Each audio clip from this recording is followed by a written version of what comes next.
Hello everyone! Today I'm giving my personal review of Orion, which is a 2020 Bolliger and Mabillard. Mabillard? Or is it Mabillard? I don't know. I've been saying Mabillard. Giga, not hypercoaster, that's located at Kings Island in Mason, Ohio. This ride has long been the subject of debate, as it really only has a height of 287 feet. It's only the drop that reaches 300 feet. Thus, many claim that this ride isn't a true Giga coaster. Furthermore, Orion has a few other characteristics which separate it from other Gigas, leading many to think it has a short, uninteresting layout and that it provides an underwhelming experience. Funnily enough, I thought the same thing the first time I rode it last year. Don't get me wrong, I still liked the ride, but I thought Diamondback and Mystic Timbers, two other headlining attractions in this park, were better at the time. Since then, I've ridden Orion several more times, and I have to say, it's far better than I remembered. Let's get right into the review.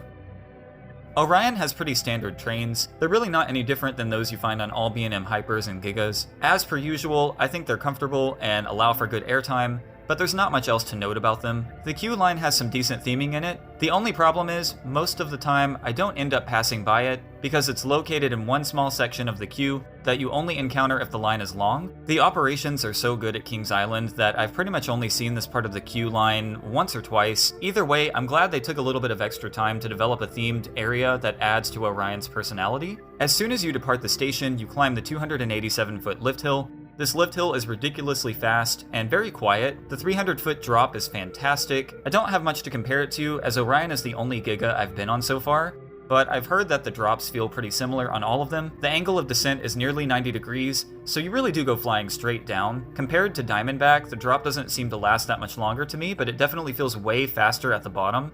You go speeding straight into a huge wave turn that's high off the ground. I used to think this wave turn was a little boring, but I've grown to really like it. It doesn't give much airtime in my opinion, but I always enjoy anything that's banked really hard to one side. And the fact that it's so high off the ground makes it feel kind of surreal. The turnaround is another element on this ride that people seem to dislike, but I also enjoy this part. It's a very odd shape. It basically climbs up, curves right, and then passes underneath itself. Again, this element is quite high off the ground, and while it doesn't have a ton of force or much airtime, I still really enjoy the sense of speed I feel passing through it. The following speed hill is one of the best moments of the ride, if not the best. You're going incredibly fast, and it's not very tall at all, so it basically feels like you're gliding on air when it throws you from your seat. The camelback hill that follows isn't quite as good. It has a trim brake that's pretty noticeable on it, but if you can look past that, the airtime is still pretty great. The following helix is very intense.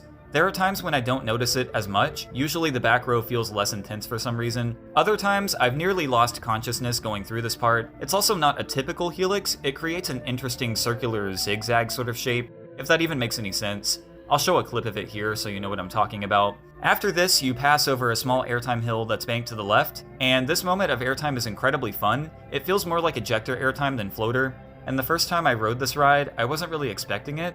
There's a decent final pop of airtime as you climb into the brakes. I don't think the ride feels all that short, personally, and every element is consistently fun for me. A front row ride is my favorite because you feel the 91-mile-per-hour wind in your face, and the whole experience just feels like a dream. I'm sure this is kind of a hot take, but I'm feeling a 10 out of 10 on this one. Sometimes I prefer Diamondback, sometimes I kind of prefer Mystic Timbers, but I think these will always be my top 3 at the park. Orion deserves a little bit more credit than it gets, in my opinion. Maybe my mind will change later if I get rides on other Gigas, but for now, I really think it's an excellent ride, and I just don't have any critiques really. If you enjoyed this video, consider liking and subscribing, as it helps me in my mission to get on more rides and make more content like this. Thanks for watching.